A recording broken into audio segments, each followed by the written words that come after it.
Amida Butsu, Namo Amida Butsu, Namo Amida Butsu, Namo Amida Butsu, Namo Amida Butsu. Welcome once again to Kahului Hongwanji Buddhist Temple's online Sunday YouTube service. Today's service is for January 16th, 2022. Well, Happy New Year again. I think I can keep saying that until the end of the month. Today's service is just our regular family service. So we have already begun. You've already heard the ringing of the Kansho. And following these opening words, we will have the Vandana and Tisarana, so taking refuge in the Buddha, Dharma, and Sangha and praising the Buddha's enlightenment. Then we will have the Sutra verses reaffirming the vows, or the English version, which is the English version of Jusege, which is a short portion of the larger Pure Land Sutra, very important sutra in the Mahayana tradition. Then we will have the recitation of the golden chain of love, and followed by a Dharma message I will share with you. After that, we will have the chanting of the Metta, the loving kindness meditation, followed by the Nembutsu, singing of the Nembutsu, and then some closing words and announcements. So thank you so much for joining us today, and so now we will begin our service with a Vandana and Tisarana. Thank you.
I go to the Buddha for guidance.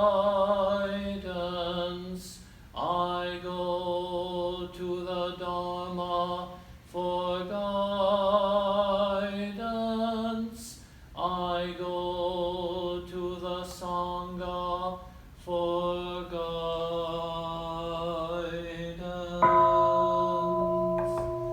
Namo Amida Butsu, Namo Amida Butsu, Namo Amida Butsu, Namo Amida Butsu.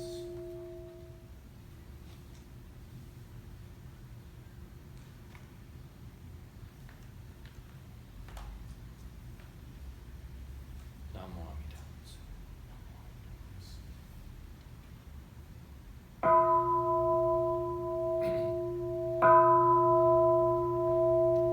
I have made unrivaled vows, and will reach the highest path.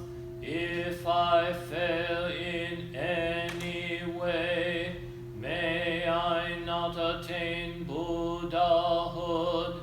Should I not provide to all for countless kalpas to come, aid in times of suffering, may I not attain Buddhahood.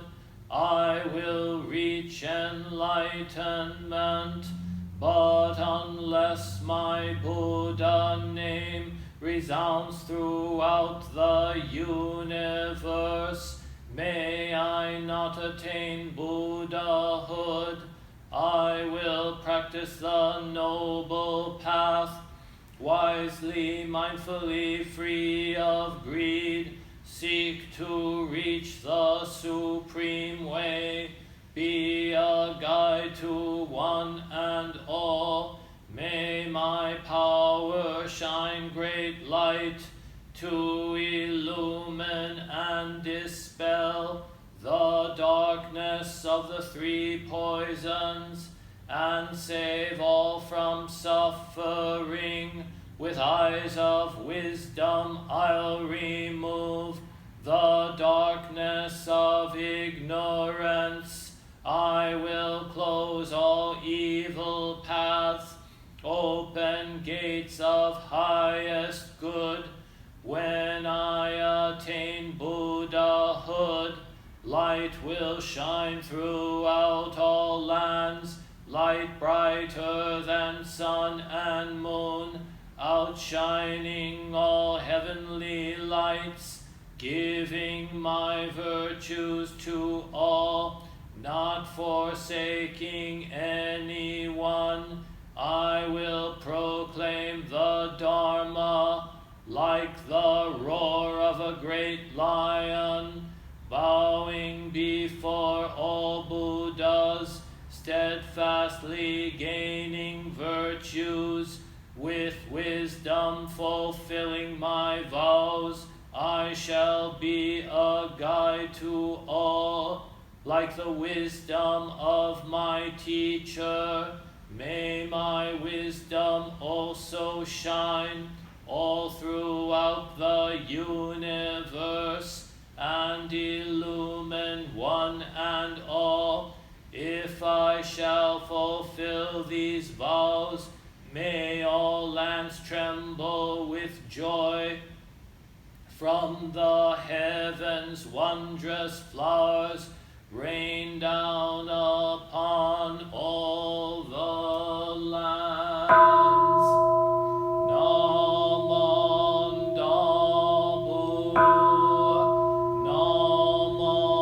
Dabu, Namon Dabu, Namon Dabu, Namon Dabu, Namon Dabu. The virtue of Amida's vow is shared equally by all, together attaining awakened mind. We are born in the land of peace. Namo Amida Butsu, Namo Amida Butsu, Namo Amida Butsu.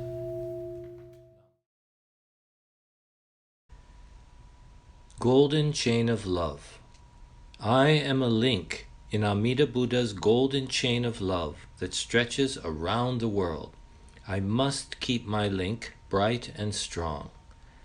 I will try to be kind and gentle to every living thing and protect all who are weaker than myself. I will try to think pure and beautiful thoughts, to say pure and beautiful words, and to do pure and beautiful deeds, knowing that on what I do now depends not only my happiness or unhappiness, but also that of others. May every link in Amida Buddha's golden chain of love become bright and strong, and may we all attain perfect peace. Namo Amida Butsu, Namo Amida Butsu, Namo Amida Butsu. Well, welcome once again. At this time, I'd like to share some reflections on the Buddha's teaching with you. Please join me with hands together as we recite the Nembutsu. Namo Amida Butsu, Namo Amida Butsu, Namo Amida Butsu, Namo Amida Butsu. Well, tomorrow is Martin Luther King Jr. Day. Tomorrow is Monday, January 17th, so we will be observing Dr. Martin Luther King Jr. Day to honor the great civil rights leader. And Martin Luther King Jr., he walked a difficult path trying to undo the injustice and hatred which had blighted the lives of both black people and the lives of their white oppressors. But it's important to realize that Dr. King did not strive for racial equality and justice simply out of a sense of his own wisdom or superiority. He was a person of deep spiritual aspiration, and his outward goal to make the world better for others, first of all for African Americans, but also for all citizens, for all people in this country, and also all around the world. His aspiration was rooted in his own spiritual journey, his deep devotion to truth and to seeking understanding and spiritual truth in his life. That was rooted in his Christian tradition, of course. So I will say a few words later about Dr. King. There is a Japanese phrase, sono mama, and this is commonly used in Japanese, in modern Japanese, to mean basically accepting things as they are. That's the way things are. That's the way it is. So we say, basically it's saying something like, things as they are okay. And this idea is assumed to reflect Buddhist teaching, because many Japanese, elements of Japanese language have roots in Buddhism, and this one does as well. But the meaning maybe has changed a little bit, because it's assumed that this is this idea, things as they are okay, is basically a Buddhist teaching. But that's a little bit of a misunderstanding. The Buddhist idea, which is expressed in the ordinary Japanese phrase, sono mama, also kono mama, it's said either way, might seem to be saying that things are okay, things as they are okay. But actually, it's really a much different meaning. It's subtle difference, but it's a really significant difference. Understood correctly, sono mama expresses the difficult Buddhist concept of suchness, which can be more easily grasped, I think, through Shinran Shonin's teaching of boundless compassion. But suchness is basically the idea that things exist because they arise through all the causes and conditions, the interrelationship of all things. So it's as I say, it's a difficult idea, but when we think of it in terms of really that we are all supported by boundless compassion, which includes all the help we receive from everyone around us from the beginning of time to this moment. I think we can grasp that idea in a very practical way. It's often the case, I think, when people say things as they are okay, that we're really saying that we are accepting whatever conditions that exist, whether they're good or bad, right or wrong, because we feel safe, we consider them safe, we consider them normal, and therefore we don't want them to change. We don't want to change them. We don't want to rock the boat. And there are times when this kind of acceptance is more or less harmless, but there are also times when it's really very bad thing indeed. When ordinary well-meaning people in the pre-civil rights days in America accepted racial discrimination as somehow normal and had chosen to ignore the cruel behavior of their fellow citizens, the belief things are okay, things as they are okay, was a way really to excuse oneself for accepting and enjoying the privileges attached to belonging to the right race. Well, it doesn't affect me, so it's okay, it's not that bad, right? That's what people, that's the way we think, we human beings. Even though the benefits that we receive, and that's still true today, that is most definitely true today in so many ways, not always specifically because of race, but because of economic injustice, all kinds of things like that. But we receive benefits at a cost to others, sometimes a horrible cost.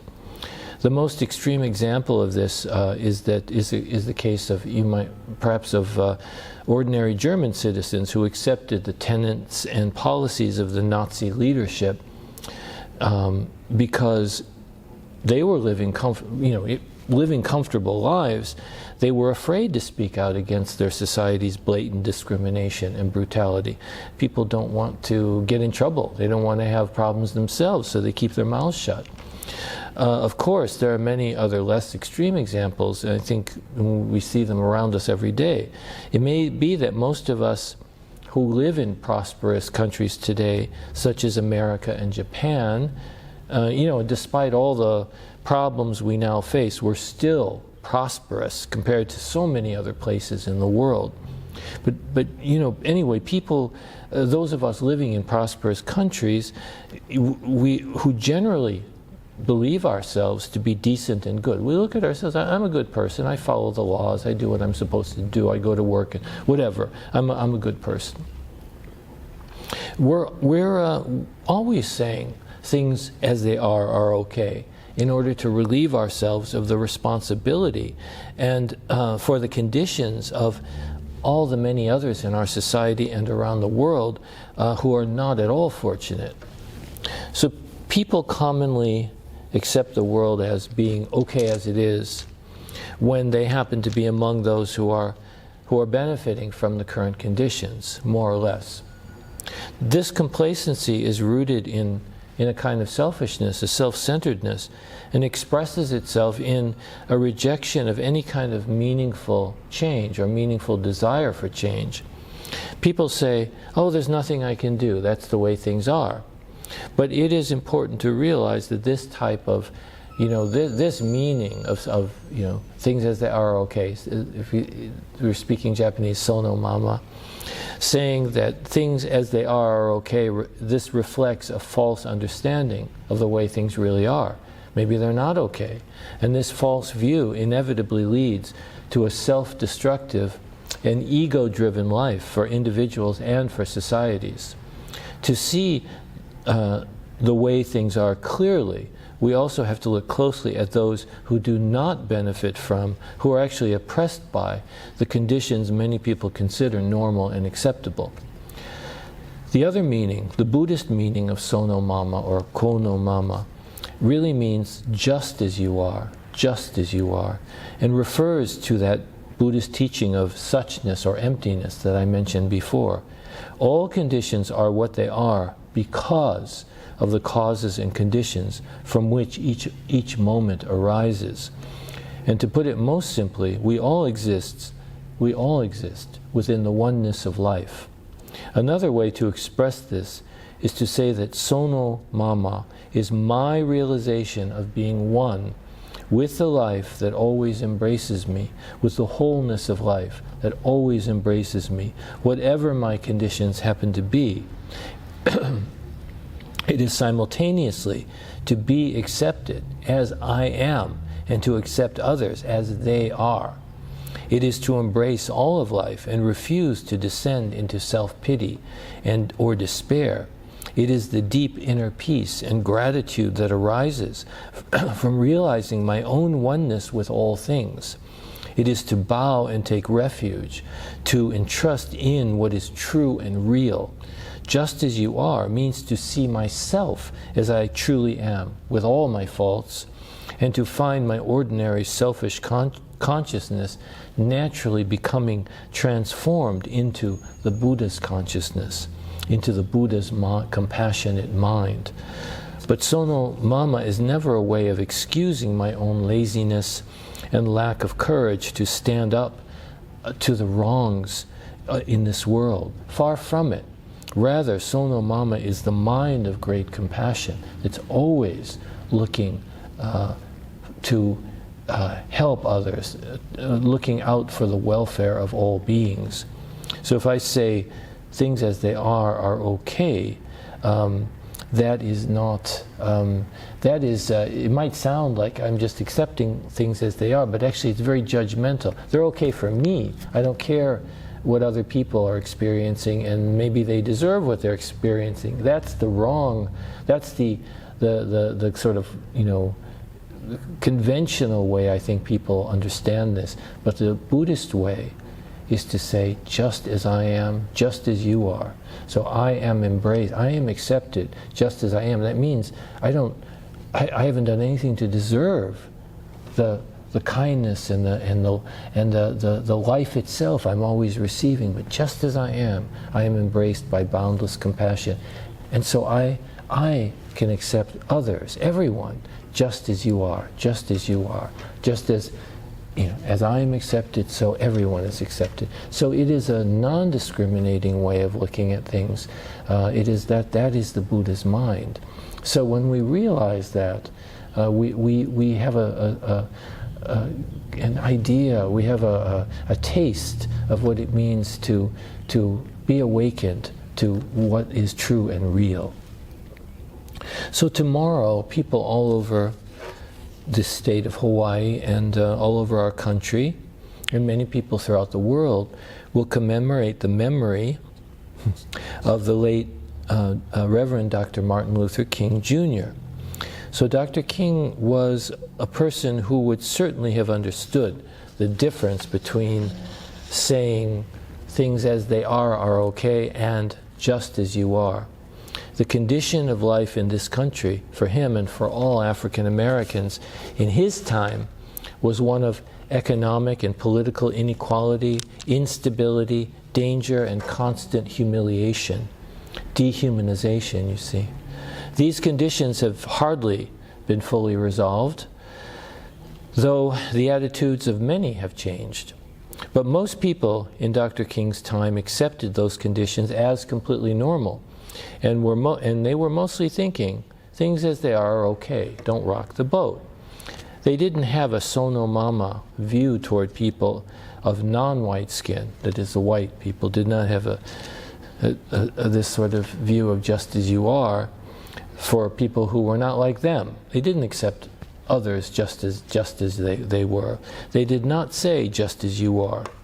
Fortunately, courageous people like Dr. King and people of all ethnicities, cultures, and religions were willing to stand up for the just as you are view, to demand that all people be fully accepted as they are, without discrimination. Of course, Dr. King knew that all the conditions of racism had arisen from historical and social causes, but he didn't say, because though he understood that, he didn't say, well, we'll just have to accept things as they are for now and let them naturally develop, and we don't want to rock the boat. A lot of people wished that he would have had, the civil rights leaders would have adopted that view, but of course that would have gotten, not resulted in any change. So Dr. King took personal responsibility. He didn't say, yes, eventually things will change anyway. So he said, no, I'm responsible to do this now. I see that there's a problem. I have to do something about it. That's what he said. He took personal responsibility to change conditions by trying to change the causes of those conditions. That is, by working for the transformation of the unfair and humiliating conditions imposed upon minority people, change them into conditions of equality, fairness, and dignity for all. Dr. King fought for economic fairness for everyone, including, not just for African Americans, but including also for whites who he knew, white workers and so on, who he knew held attitudes of hatred and prejudice against blacks, but who he saw as just as equally human, and understood that when people are oppressed, whatever the color of their skin, they tend to have anger that comes out in irrational ways. And so he worked for the justice, not just for the African Americans, but for all people. He said that was essential. It couldn't just be for even though it was clear to him that the worst oppression carried on in America was against America's black communities. Nevertheless, he saw that equality, fairness, economic justice had to be for everyone equally. So his own expression of Sono Mama, his deep acceptance of his life and his oneness with and responsibility for all other people, was demonstrated in his selflessness, his willingness to put himself and his family in peril, and in his letting go of his attachment to the false feeling of security people have when they accept what society calls normal. Before I mentioned that Sono Mama is the realization of being one with the life that always embraces me, whatever my conditions, to simultaneously be accepted as I am and accepting others as they are. Sono Mama, just as you are, is self-acceptance which is inseparable from the acceptance of others, of everyone. As you are is the realization that within the interdependence of all life, my salvation cannot be for myself alone. Seeking well-being only for myself, that is, accepting conditions because they are convenient for me or because I don't really care what happens to others, is the working of my selfish and calculating mind. But there is no things are as they are okay. Things as they are okay does not exist in Buddhism.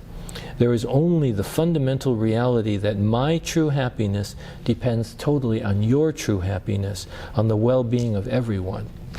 Shinran Shonin wrote that in this realm of Sono Mama, which he called the ocean of Shinjin, or the entrusting mind, there is no discrimination between anyone, regardless of status, gender, wealth, age, etc. If he had lived in a racially diverse or fragmented society as we do, he would no doubt have added the category of race as well. It is not what we do that makes us worthy of love and acceptance, nor is it our cleverness or our foolish wisdom about what is good or bad.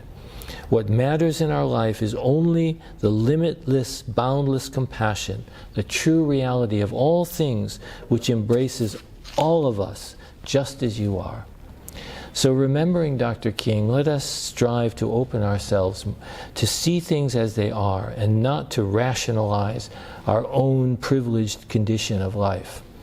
With every moment of awareness of the boundless life of Amida Buddha, let us become more aware of the conditions of others in this country and around the world. Let us choose our actions and way of living so as to further the peace and harmony that Dr. King and so many others worked and sacrificed for. Let us awaken to the oneness of life. So thank you very much for listening, and let us conclude these reflections by reciting the Nembutsu. Namo Amida Butsu. Namo Amida Butsu. Namo Amida Butsu.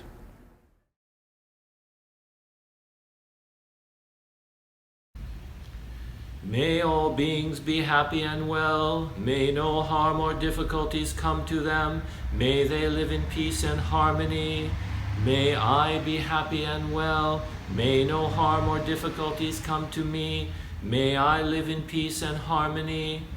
May my family be happy and well. May no harm or difficulties come to them. May they live in peace and harmony. May my teachers be happy and well. May no harm or difficulties come to them. May they live in peace and harmony. May my friends be happy and well. May no harm or difficulties come to them. May they live in peace and harmony. May strangers be happy and well. May no harm or difficulties come to them. May they live in peace and harmony. May my enemies be happy and well. May no harm or difficulties come to them. May they live in peace and harmony. May all beings be happy and well. May no harm or difficulties come to them. May they live in peace and harmony. Namo Amida Butsu. Namo Amida Butsu. Namo Amida Butsu. Namo.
Well, thank you very much for joining us today, being part of our online service. And even though we are separated, physically separated, I hope that in some way this YouTube service provides some meaning and help to you in your everyday life and in your walking of this Buddhist path.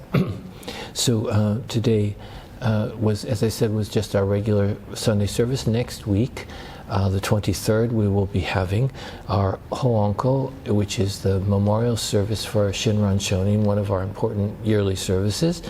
And that will also include our family gratitude remembrance, where we remember those who have passed away who have a memorial during this month of January, and that we intend that service to be an in-person service. So if you're here in Maui, you can come to the temple on that day, the 23rd at 9 a.m. If not, you of course will also have the YouTube service available. So I do thank you so much. I hope everyone will stay well, and looking forward to little by little getting back to in-person services, but also for those of you who are unable, or if we cannot do that for a while still, and for those who are unable to attend in any case, we will continue to have these YouTube services. So thank you very much, and let's conclude our service now by reciting the Nembutsu. Namo Amida Butsu. Namo Amida Butsu. Namo Amida Butsu. Namo Amida Butsu. Namo Amida